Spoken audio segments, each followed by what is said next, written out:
들도 섬겼더라. 아멘. 오늘 혼합주의를 경계하라는 제목으로 하나님 말씀 증거하겠습니다. 이 본문을 보면 오늘 본문이 24절에서 시작하는데요. 23절에 보면 이 이스라엘 사람들이 아수르로 가는 구절이 나옵니다. 또 그 다음 24절에 다른 민족이 이제 비어있는 이스라엘 땅으로 들어와서 살게 하는 그것이 바로 아수르의 정책인데요. 정복한 땅의 백성은 다른 곳으로 이제 보내버리고 다른 땅에 살던 사람들을 이 정복한 땅으로 보내는 아수르의 정책을 보여주고 있습니다. 이렇게 되면 역사가 지워지고 또 종교가 지워지고 정체성을 지워지는 그런 결과가 낳게 되죠.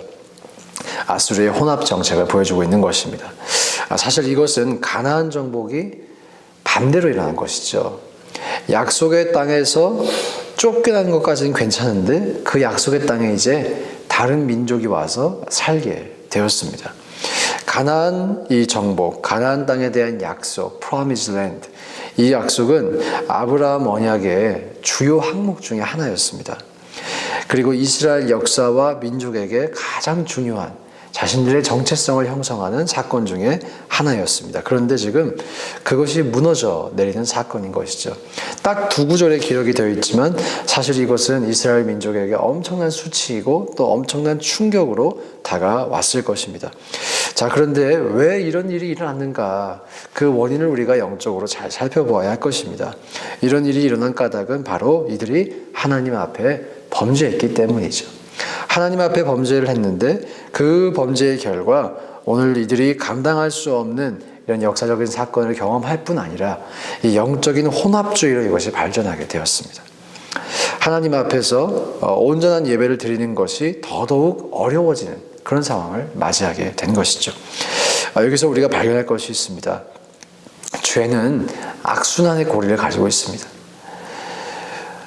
이 사탄 마귀가 우리를 한번 물고 공격하기 시작하면 인정사정 봐주지 않습니다. 마귀는 인정이 없어요. 사정을 봐주지 않습니다. 어떻게 그것을 알 수 있냐면 우리를 지옥까지 데려가려고 하거든요. 인간을, 죄인을 지옥까지 데려가려고 합니다. 벌써 이 지옥에 데려가는 것 자체가 인정사정 봐주지 않는 것이죠. 이번에 저희 아들이 그 라스베가스를 갔다 와서 그러더라고요. 저희가 아주 잠깐 그랜드 캐니언을 갔다 왔는데, 그 유명한 데는 아니고 사람들이 많이 가지 않는 좀 유명하지 않은 그랜드 캐니언이 있더라고요. 갔다 와서 아들이 그러더라고요. 여기가 헬 같다고. 왜? 너무 뜨겁대요. 너무 뜨거워서 헬 같다고. 다시는 오고 싶지 않다고 그러는 거예요. 그래서 속으로 그랬죠. 야, 지옥은 이거보다 더 뜨거워. 근데 그런 곳에 데려간다는 것 자체가 인정사정 봐주지 않는 것입니다. 적당히 마귀와 타협한다?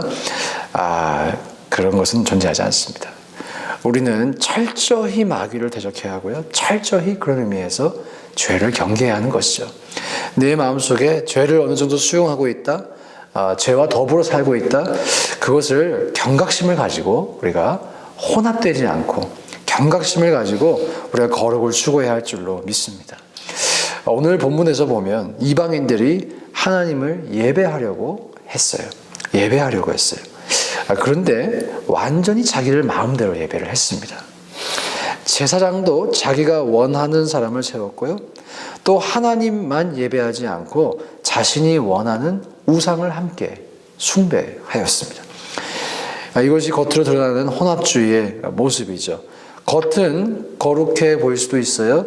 그러나 속은 세속적입니다. 내가 원하는 사람, 그 제사장을 세우는 거예요. 또 하나님만 예배하는 게 아니라 내가 여전히 원하는 우상을 섬기고 있는 것이에요. 우리 안에도 이런 혼합주의가 있지 않은가? 정말 우리가 철저하게 점검을 해야 할 것입니다. 내 안에, 가정 안에, 교회 안에 이런 혼합주의가 있지 않은가? 왜냐하면 우리에게 혼합주의를 불어넣는 사단 마귀는 인정사정 봐주지 않기 때문에 하나님만이 우리에게 영향을 미치기를 원합니다. 하나님만이 우리를 움직일 수 있기를 원합니다. 돈이 아니라 다른 사람이 아니라 또 다른 내 삶의 우상이 아니라 하나님만이 우리를 움직일 수 있기를 주 이름으로 축복합니다. 우리가 두 주인을 섬길 수가 없죠. 절대로 섬길 수 없습니다. 사실 예수님께서 두 주인을 섬길 수 없다라고 하신 그 말씀 속에는 우리가 만약 다른 것을 섬기고 있다면 너는 하나님을 섬기는 사람이 아니야 라는 의미를 담고 있는 것이죠. 우리가 만약 돈을 섬긴다면, 우리가 만약 다른 우상을 섬긴다면 사실 겉모양은 우리가 하나님을 섬긴다라고 그렇게 주장할 수 있을지 모르겠지만 실상은 하나님을 섬기는 것이 아니라는 것이죠. 오늘 이 본문에 나타나는 이방인들을 보세요. 여호와를 예배하겠다라고 했지만 우상을 여전히 숭배하는 이들의 모습 속에서 우리가 진정한 신앙을 발견할 수는 없습니다. 이 사람들은 하나님을 섬기는 사람들이 아니었던 것입니다. 곰곰이 한번 생각해 봤어요. 이 사람들이 왜 예배를 드렸을까? 성경에 나타나 있지는 않지만 이렇게 한번 추론을 해봅니다. 첫째, 안 죽으려고. 지금 이 땅에서 사람이 죽어나가니까 이 땅의 신을 경배해야 된다. 그래서 지금 예배를 시작했거든요. 그러니까 이민을 왔는데 여기 이민 와서 먹고 살려고 예배했던 거예요. 그리고 또 다른 동기가 있다면 아수르 국가와 좋은 관계를 유지하려고. 정치적인 압박 때문에 어쩔 수 없이 그렇게 했던 것 같아요. 또 그 마음속에 내심 이런저런 우상들을 섬긴 걸 보니까 좋은 게 좋은 거지 뭐. 나에게 복 주는 신이 제일 좋은 신이지 뭐. 한번 다 섬겨서 내가 복 받아보자. 이 사람들의 마음속에는 지금 하나님을 추구하는 것이 아니라 이 땅에서 먹고 살고 복 받는 일, 거기에 더 많은 관심이 있었던 것이죠. 그렇게 예배한다고 하면서도 자기에게 좋은 것은 다 지금 취하면서도 자기가 포기해야 될 권리 포기하지 않습니다. 하나님만을 유일하게 섬겨야 된다. 그것을 우리가 지켜야 하는데 그 의무를 수행하지 않습니다. 이 사람들의 예배를 보며 오늘 우리가 우리의 예배, 우리의 신앙 점검해 볼 수 있기를 원합니다. 우리가 자주 종종 예배 오는 이유가 은혜 받으러 왔다 이렇게 표현을 하시죠. 은혜도 받아야죠. 근데 예전에 말씀을 드린 것처럼 예배는 받는 예배도 있지만 우리가 드리는 예배가 있습니다. 우리가 받는 예배에도 성공해야 하지만 은혜도 받아야 하지만 하나님께 우리가 드리는 예배, 이 드리는 예배에 성공해야 합니다. 하나님께서 과연 나의 예배를 받으실까라는 것이죠. 과연 나의 예배를 받으실까?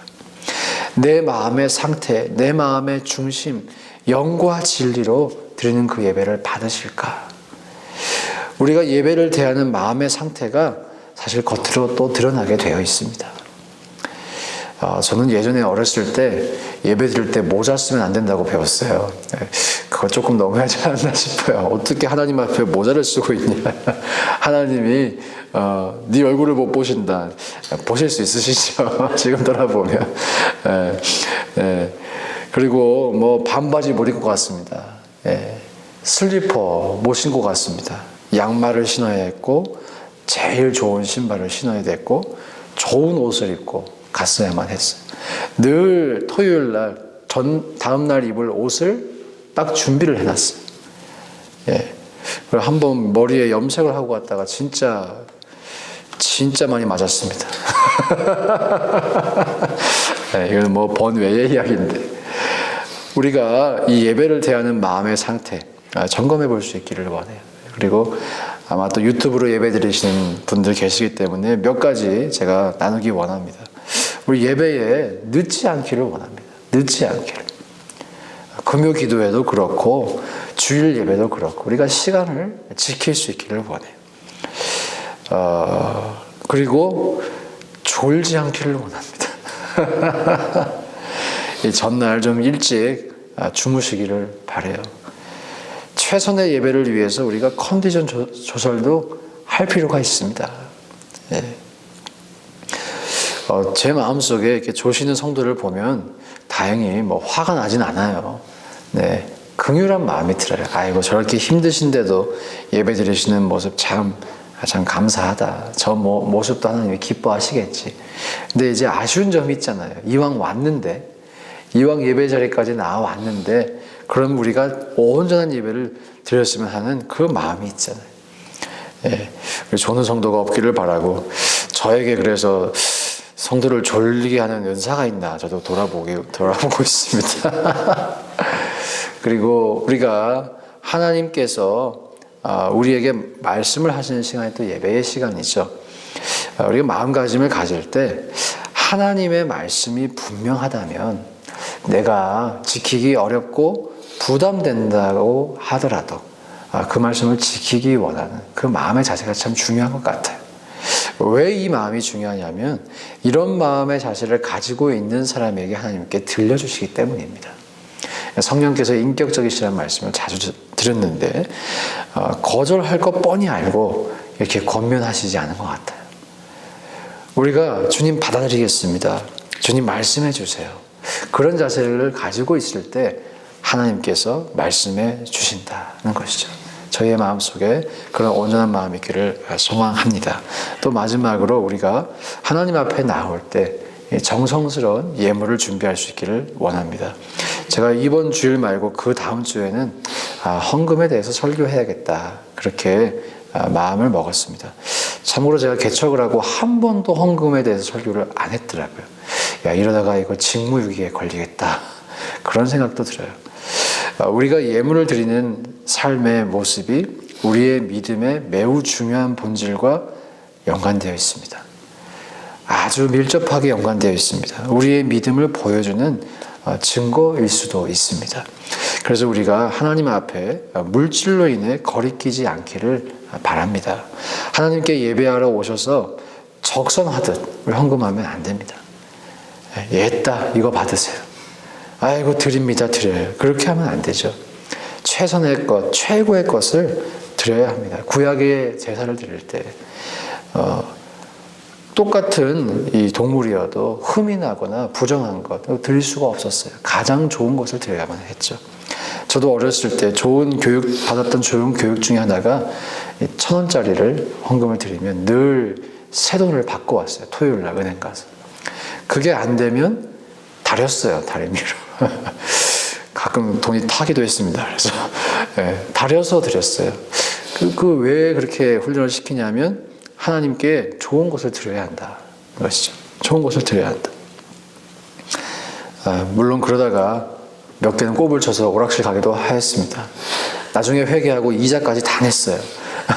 그렇게 해야 된다고 또 배워가지고 우리의 삶에서 하나님을 온전히 경배하는 이런 자세가 있기를 축복합니다. 그래서 하나님께서 우리에게 주시고자 하시는 모든 아름다운 복들이 우리에게 허락될 수 있기를 주님의 이름으로 축복합니다. 이 누가복음 19장 37절에서 40절까지를 보면 이런 말씀이 있어요. 우리가 하나님을 찬양하지 않으면 하나님이 돌들을 사용해서라도 찬양을 받으신다, 그런 말씀이 있어요. 저는 그런 말씀을 보면서 이런 생각을 합니다. 사실 돌들은 찬양을 시키면 무식하게 잘할 것 같아요, 변함없이. 근데 우리는 얼마나 갈대와 같을 때가 많습니까? 이랬다가 저랬다가 오늘 은혜 받았다고 찬양했다가 내일 넘어졌다가 어떻게 이럴 수 있냐고 또 원망했다가. 하나님께서 사실 찬송을 받기를 원하신다면 이 돌들을 변화시켜서 찬송 받으시는 게 훨씬 속이 편하실 것 같아요. 훨씬 그러실 것 같아요. 근데 왜 굳이 그렇게 하지 않으시고 우리를 통해서 찬송을 받기를 원하실까? 저는 이것이 우리에게 하나님께서 주시는 기회라고 생각해요. 기회라고 생각해요. 하나님을 예배할 수 있는 그 특권을 주시려고. 그 은혜가 얼마나 큰 은혜인데 그것을 우리에게 우리가 그 의미를 다 몰라도, 그 뜻을 다 몰라도 그 기회를 주시려고 하시는 것 같아요. 우리가 이 기회를 붙잡을 수 있기를 축복합니다.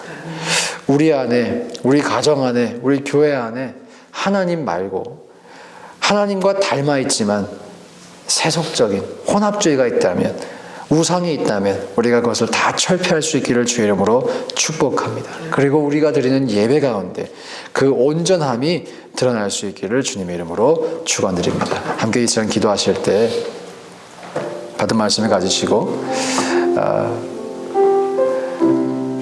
이렇게 기도